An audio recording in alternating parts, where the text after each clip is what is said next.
ओम शांति। 7 जून 2021 की मुरली है। बाबा ने कहा, मीठे बच्चे, अमृत वेले का समय बहुत बहुत अच्छा है, इसलिए सवेरे सवेरे उठकर एकांत में बैठ बाबा से मीठी मीठी बातें करो। प्रश्न है, कौन सी नॉलेज निरंतर योगी बनने में बहुत मदद करती है? उत्तर, ड्रामा की। जो कुछ बीता ड्रामा की भावी, जरा भी स्थिति हलचल में न आए, बल कैसी भी परिस्थिति की हो, आर्थिक वियोग आ जाए, धंधे में घाटा पड़ जाए, लेकिन जरा भी संशय पैदा न हो, इसको कहते हैं महावीर। अगर ड्रामा की यथार्थ नॉलेज नहीं तो आंसू बहाते रहेंगे। निरंतर योगी बनने में ड्रामा की नॉलेज बहुत मदद करती है। गीत है, ओम नमो शिवाय।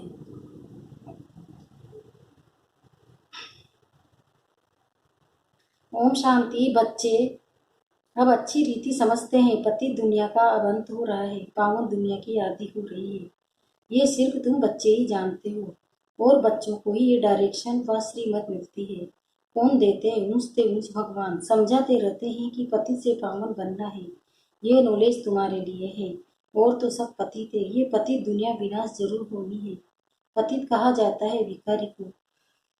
बाप समझाते हैं कि तुम जन्म जन्मांतर एक दो को दुख देते आए हो, इसलिए तुम आदि मध्य अंत दुख पाते हो। एक दो को पतित बनाते हो, पुकारते भी हैं कि हे हम पतित हैं, परंतु बुद्धि में पूरा बैठता नहीं है। कहते भी हैं पतित पावन आओ, परंतु फिर भी पतित बना छोड़ते नहीं है। अभी तुम समझते हो सारी बात है पावन बनने की। ये समझने वाला भी कोई चाहिए, समझाने वाला भी एक। बाकी ये जो गुरु लोग हैं, ये किसी को पावन बना नहीं सकते। पावन भी सिर्फ एक जन्म के लिए नहीं, जन्म जन्मांतर के लिए बनना है। तुम्हारे भी जो ज्ञानवान है वे तीखे होते हैं, ड्रामा अनुसार वो नींद है। तुम्हारे में भी महावीर बना चाहिए। वह आएगा बाप की याद में रहने से। बाप बहुत अच्छी रीति भेद समझाते हैं। जैसे बाबा कहते हैं कि सवेरे उठकर याद करो, वो समय बहुत सुंदर है याद करने का, जिसको प्रभात कहा जाता है। भक्ति मार्ग में भी कहते हैं, राम सिमर प्रभात मोरे मन। बाप भी कहते हैं सवेरे उठ बाप को याद करो तो बड़ा मजा आएगा। बाप की याद में बैठ यही ख्याल करना चाहिए कि कैसे किसी को समझाएं। अमृत वेले का वायुमंडल बड़ा शुद्ध रहता है। दिन में तो गौरव धंधा रहता है, रात को 12 बजे तक तो विकारी वायुमंडल रहता है। साधु संत भक्त आदि सब भक्ति भी प्रभात को करते हैं। यूं तो याद दिन में भी कर सकते हैं। धंधे में बल रहे, बुद्धि का योग जिस देवता का पुजारी होगा उसके पास होगा, परंतु ऐसा किसी का रहता नहीं है। भक्ति मार्ग में सिर्फ दर्शन के लिए मेहनत करते हैं, मिलता कुछ भी नहीं है। उनको भी भक्ति करते करते तमोप्रधान बनना ही है। भक्ति मार्ग में भी शिव पर बलि चढ़ाते हैं, जिसको काशी कलवट कहते हैं। शिव को याद करते करते कुएं में कूद पड़ते हैं, शिव के ऊपर बलि चढ़ाते हैं। वह ये भक्ति मार्ग की बलि, ये है ज्ञान मार्ग की बलि। वह भी मुश्किल, ये भी मुश्किल। भक्ति मार्ग में इससे कुछ फायदा नहीं। यह जैसे आत्मा अपने शरीर का घात करती है, ये कोई ज्ञान नहीं है। वो भी कह देते आत्मा सो परमात्मा। आत्म अभिमानी तो एक बाप ही है, जो बच्चों को समझाते हैं कि परमात्मा तो मैं एक ही हूँ। हम आत्मा सो परमात्मा कहना ये सबसे बड़ी बड़ी झूठ है, यह तो हो नहीं सकता। बाप कहते मैं आता ही हूँ पतितों को पावन बनाने, सो पावन बना रहा हूँ। बाकी तो ड्रामा में जो होना है सो होगा ही। समझो अर्थप्रयोग होती है, छत गिर जाती है, कहेंगे भाभी कल पहले भी ऐसे हुआ था, इसमें जरा भी हिलने की दरकार नहीं। ड्रामा पर पक्का खड़ा रहना है, इसको ही महावीर कहा जाता है। एक्सीडेंट आदि तो ढेर के ढेर होते रहते हैं, फिर किसी की रक्षा करते हैं क्या? ये तो ड्रामा में मूंद है, ऐसा ही ड्रामा में पार्ट है। जो ड्रामा को नहीं जानते वह देह को याद कर आंसू बहाते हैं। वह कभी शिव बाबा को याद नहीं कर सकते, क्योंकि शिव बाबा से प्यार नहीं है, सच्ची प्रीत नहीं है। बाप के साथ तो पूरी प्रीत होनी चाहिए। शिव बाबा के साथ प्रीत बुद्धि तुम कल्प कल्प बनते हो देवताओं की। बाप के साथ प्रीत बुद्धि थी, इसे नहीं कहेंगे। उन्होंने इस प्रीत से वह पद पाया है, वहां तो मालूम भी नहीं रहेगा। सारे कल्प में तुमको शिव बाबा का पता भी नहीं रहता है, जो प्रीत रख सको। अभी बाप ने अपना परिचय दिया है, अब बाप कहते हैं कि और सब तोड़ मुझे एक साथ जोड़ो। ये विनाश काल तो जरूर है, ये भी तुम बच्चे जानते हो। मनुष्य तो बिल्कुल ही घोर अंधियारे में है। तुम अभी समझते हो हमको तो बाप से पूरा वर्षा लेना है। याद बिगड़ सतो प्रधान नहीं बन सकेंगे। सर्जन अपने रोग को देखना है। सर्जन बन अपने रूप को देखना है। श्रीमत पर देखना है कि हमारी बाप के साथ कितनी प्रीत है। अमृत वेले ही बाप को याद करना अच्छा है। प्रभात का समय बहुत अच्छा है। उस समय माया के तूफान नहीं आएंगे। रात को 12 बजे तक तपस्या करने का कोई फायदा नहीं है, क्योंकि टाइम ही गंदा होता है, वायुमंडल खराब रहता है। तो 1 बजे तक छोड़ देना चाहिए। 1 के बाद वायुमंडल अच्छा रहता है।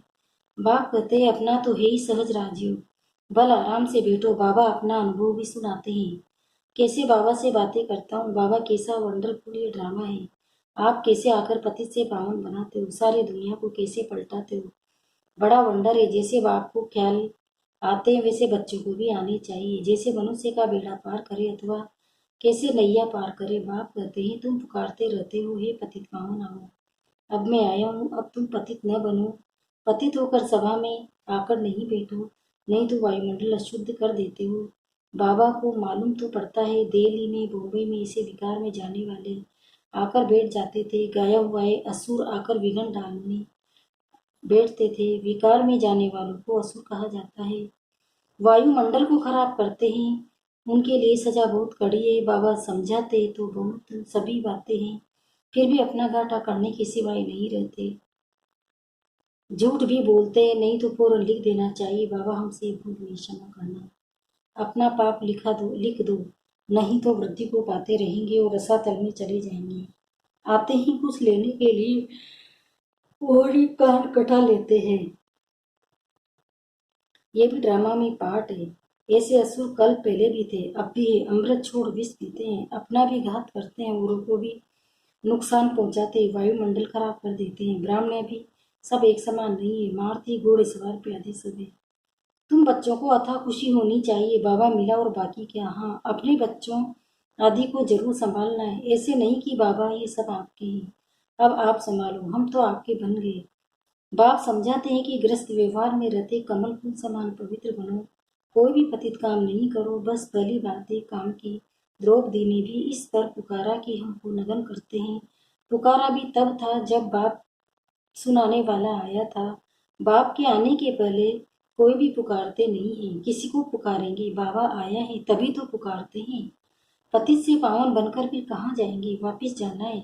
ये तो यही समझते हैं, सबका सदगति दाता लिबरेटर एक ही है। यहाँ तो दुख है, साधु संत आदि कोई भी सुखी हो न सके, सबको कुछ न कुछ दुख है, रोग आदि होता ही है। कोई गुरु अंधा लूला भी होता है, जरूर कोई ऐसा काम किया है तब तो अंधा लूला आदि बनते हैं। सत्य में कोई अंधा लूला आदि थोड़े ही होगा, थोड़े मनुष्य थोड़े ही समझते हैं। बाप ही आकर समझाते हैं। बाप ही ज्ञान का सागर पतित पावन है, बाकी तो सबे भक्ति। वह भक्ति मार्ग ही अलग है। वह सीढ़ी उतरने का मार्ग। उतरने में जीवन बंध में आने में 84 जन्म लगते हैं, और फिर 1 सेकंड लगता है जीवन मुक्त बनने में। अगर उनकी मत पर चल बाप को याद करे तो नंबरवार तो है ना। कहते हैं हमको फलानी टीचर मिले तो अच्छा है, तो जरूर खून कमजोर है तब तो कहते हैं फलानी को 2-4 मास के लिए भेज दो।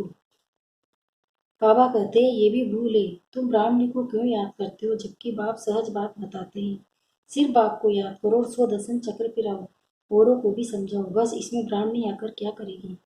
ये तो सेकंड की बात है, तुम धंधे दूरी में ये भूल जाते हो। फिर भी ब्राह्मणी यही कहेगी मन बनाओ। कई बुद्धू लोग समझते नहीं है, सिर्फ कहते हैं ब्राह्मणी अच्छी चाहिए। ज्ञान तो तुमको मिला है ना। बाप और वर्षे को याद करो, देह अभिमान को छोड़ो। ये हमारा सेंटर है, ये इनका सेंटर है, ये जिज्ञासु यहाँ क्यों आते हैं, ये सब देह अभिमान है। सब शिव बाबा के सेंटर से, हमारा थोड़ा ही सेंटर है। तुमको ये क्या होता है कि फलाना हमारे सेंटर पर क्यों नहीं आता। कहाँ भी जाए बाबा हमेशा कहते हैं कोई से भी मांगो नहीं। ये समझ सकते हैं कि बीज नहीं बोएंगे तो मिलेगा क्या। भक्ति मार्ग में भी दान पुण्य किया जाता है। तुम सब भक्ति मार्ग में मनुष्य अर्थ इनडायरेक्ट करते थे, फिर सन्यासियों को भी बहुत देते हैं, नहीं तो दान गरीबों को दिया जाता है, न कि साहूकारों को। इसमें अनाज का दान सबसे अच्छा होता है। सो भी बाप समझाते हैं दान करने से दूसरे जन्म में उसका फल मिल जाता है। ईश्वर ही सबको फल देते हैं, साधु संत आदि कोई रिटर्न नहीं दे सकते हैं। देने वाला एक ही बाप है। किसके भी थ्रू देवे बाप समझाते हैं कि तुम ईश्वर अर्थ देते थे तो भी दूसरे जन्म में तुमको ऊर्जा दिखाते थे। अभी तो मैं डायरेक्ट आया हूँ, अभी तुमको 21 जन्म के लिए रिटर्न मिलेगा। फिर जो मौत सामने खड़ा है भक्ति मार्ग में तुमको ऐसे नहीं कहते थे कि मौत सामने खड़ा है इसलिए अपना सफल करो, नहीं तो। अब बाप समझाते हैं जिसको भी चाहिए रूहानी हॉस्पिटल खोल दो। कोई कहते मकान बनाए उसमें हॉस्पिटल खोले, बाप कहते आज मकान बनाओ और कल मर जाओ तो ये सब खत्म हो जाएगा। शरीर पर भरोसा नहीं है तो है उसमें ही जब तक एक कमरा रख दो जिसमें रूहानी हॉस्पिटल रूहानी कॉलेज बनाओ, बहुतों का कल्याण करेंगे तो बहुत ऊंच पद पाएंगे। अच्छा, मीठे मीठे से खिलते बच्चों प्रति माता पिता बाप दादा का याद प्यार और गुड मॉर्निंग।